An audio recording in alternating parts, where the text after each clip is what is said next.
somewhere down the road, that's going to occur to a point where it's going to be very tough to meet the demand without a big increase in price and someone willing to sell silver, for fiat. And that's what we've already seen. We saw that in January, and I think that we're going to see it again. And I think the next time that we see it, we could get in a situation where we get information, which you've already seen before out of the LBMA, that they're down to this much, and they're going to hold deliveries off by 6 weeks because they can't meet the demand in that amount of time. So it's a very dynamic market. I'm pretty convinced we're going to see a sideways action in a trading range for both gold and silver for probably 6 weeks or thereabouts. Could go longer than that.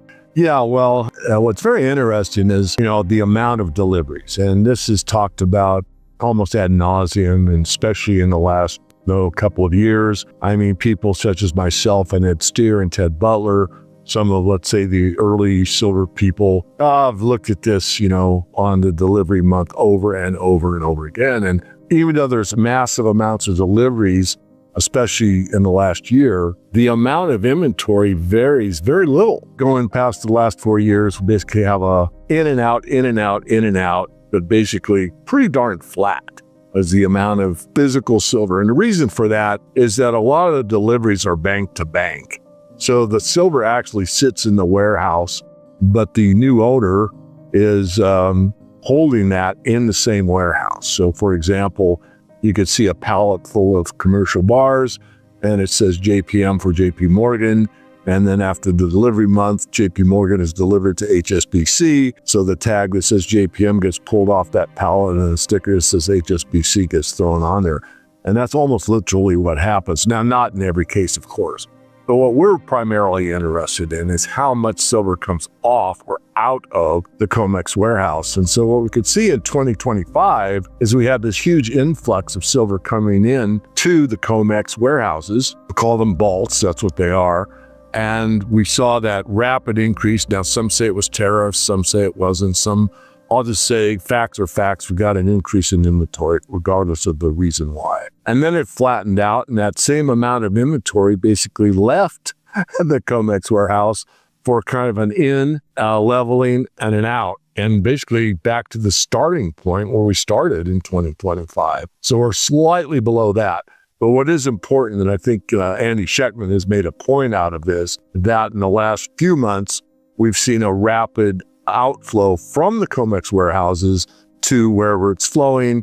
I would suggest some to the LBMA, and I'd say most of it from, I think, everything that we that follow the silver market can determine on a best effort basis over into Asia, into the Shanghai Gold Exchange, Shanghai Metals Exchange, the Asian market, and India too, as well. So those two markets. So the idea that you can just look at what the open interest is and how many people are standing for delivery, you got to take it with a bit of a grain of salt, because even though those deliveries are valid, many of those inventories and exchanges really don't move the overall supply in the country.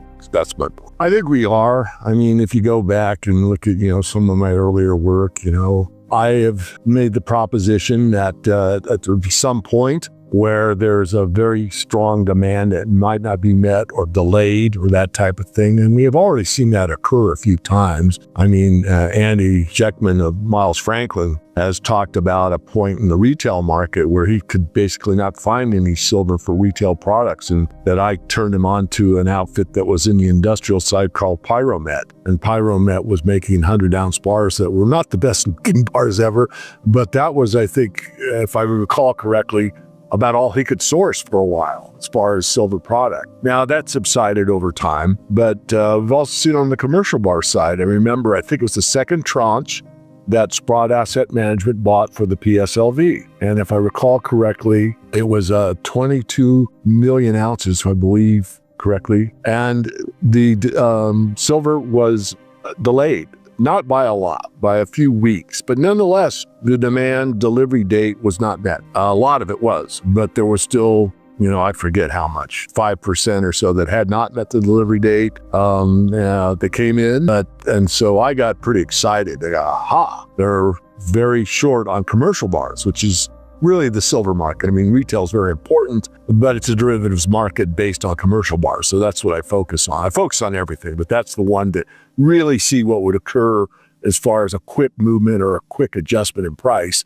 Because if you couldn't deliver a 1,000-ounce bar, that would really throw a wrench into the gears, so to speak. So I thought, aha, that's it. Well, a year or two goes by and they have another tranche, which was, I think, greater than that one. And, they delivered it early. So, I mean, the silver market does ebb and flow. And there is always, more mining, more recycling. And sometimes the market is very tight and sometimes the market isn't so tight. So not trying to be too long-winded, Elijah, the overall trend is very clear. We're using up more than we're mining. We're using up more than we can recycle. So somewhere down the road, that's going to occur to a point where it's going to be very tough to meet the demand without a big increase in price and someone willing to sell silver, for fiat. And that's what we've already seen. We saw that in January, and I think that we're going to see it again. And I think the next time that we see it, we could, and not would, but could get in a situation where we get information, which you've already seen before out of the LBMA, that they're down to this much and they're going to hold deliveries off by 6 weeks because they can't meet the demand in that amount of time. So it's a very dynamic market. It does ebb and flow, but the dynamics, the trends are all in favor of silver. Yeah, I addressed this a while back, and it's counterintuitive, but you look at chart of silver's price and other war situations, you'll find actually the trend is counterintuitive. You get in the war cycle and you actually see the silver price go down for a while, and then you can see it bounce back. The reason is not an absolute, but the best determination I think is valid is the whole system still runs on interest rates. It runs on the treasury bond market of the United States. That's the primary source of what everyone trusts. I'm not just talking citizenry, I'm talking primarily the broker-dealer relationship in the central bank system relies on the US dollar. So when things get wacky in a war situation, rather than go to gold, which would be expected, they go back into the US dollar. Before we wrap up, let's zoom out for a second. Because what we're watching right now is bigger than one headline, one candle on the chart, or one day of price action. This is not just about silver going up 50 cents, or gold pulling back after a strong move. This is about something much larger happening in the global system. We are living through a period where trust is being tested everywhere. Trust in governments, trust in central banks, trust in currencies, trust in debt markets, trust in the headlines, and honestly, trust in the idea that the old financial system can keep running the same playbook forever without consequences. And that is exactly why gold and silver matter. A lot of people still look at precious metals and say, why would I care about silver? Why would I care about gold? They just sit there, they do nothing, they have no yield. That is the old argument. But the world we are moving into is not the same world that argument was built for. Because in a world of rising debt, geopolitical instability, currency debasement, weaponized trade routes, sanctions, proxy conflicts, fragile supply chains, and central banks trapped between inflation and recession, the thing that just sits there starts to look very powerful. Gold does not need permission. Silver does not need a bailout. Neither one needs a central banker to reassure you on television. And that is why every serious conversation about the future of money eventually comes back to hard assets. Now think about where we are today. Global tensions are not fading away. They are multiplying. The Middle East remains a pressure point. Europe is still dealing with long-term strategic instability. Asia is becoming more economically and militarily competitive. Energy corridors matter. Shipping lanes matter. Semiconductor supply chains matter. Food security matters. The dollar system matters. And every time one of these things gets shaken, markets start repricing risk. That repricing of risk is where gold usually gets the first spot. Gold is the monetary metal. Gold is the one central banks understand. Gold is the one they quietly respect, even when they publicly act like fiat is invincible. But silver is different. Silver is the metal that lives in two worlds at once. It is monetary, but it is also industrial. It is history and future at the same time. It is old money and modern technology in the same metal. That is what makes silver so interesting, and frankly, so explosive when momentum finally builds. Because silver is not just a shiny rock. It is used in electronics, solar infrastructure, industrial systems, advanced manufacturing, medical applications, and more. So when the world talks about green energy,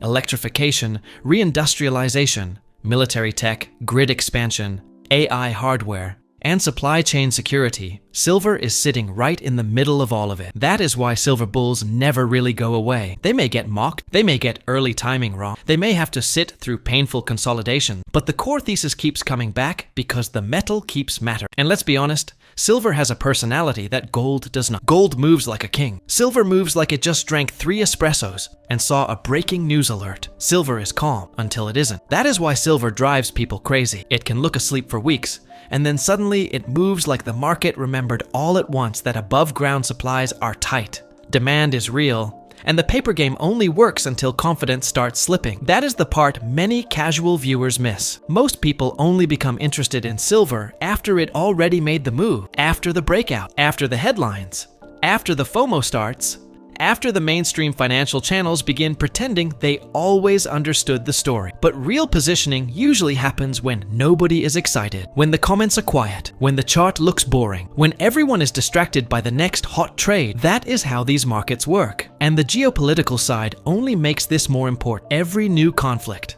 every new sanction regime, every new currency settlement outside the dollar system, every new shipping disruption, every new defense escalation, every new energy shock adds stress to the financial architecture. Maybe not enough to break it in one day, but enough to weaken confidence over time. And markets run on confidence. That is the key point. The system does not need to collapse tomorrow for metals to matter. It only needs people to slowly realize that the system is not as stable, not as neutral, and not as durable as they were told. That is when gold becomes a signal. That is when silver becomes a story. And that is when retail investors, institutions, central banks, and everyday savers all start looking at the same assets from different angles. Some buy gold because they want security. Some buy silver because they want leverage to the same macro trend. Some buy both because they do not want all their faith sitting inside digits on a screen backed by policy promises and political incentives. And can you really blame them? Look around. Governments keep spending, debt keeps rising, currencies keep getting diluted, wars keep threatening trade, politicians keep promising stability, and ordinary people keep noticing that their money buys less than it used to. That is not conspiracy.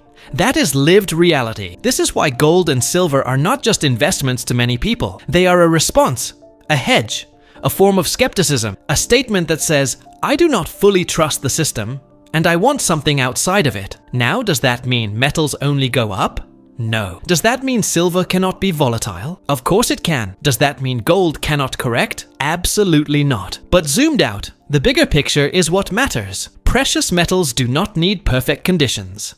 They need persistent stress, and the modern world is delivering plenty of that. That is why, on this channel, we do not just stare at price charts in isolation.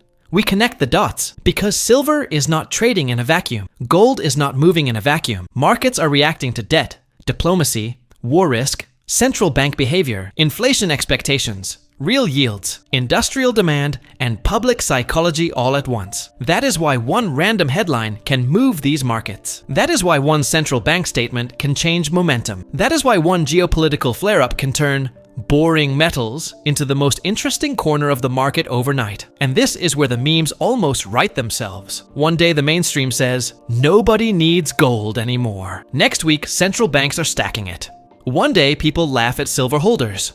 Next week, they are posting rocket emojis after a $2 move. One day, analysts say inflation is under control. Next week, your grocery bill files an official complaint. That is the clown world element of markets. You can almost picture the meme. Fiat currency after another trillion in debt spending. I'm tired, boss. Or this one. Silver investors after waiting for months and seeing a 4% move. Everybody stay calm.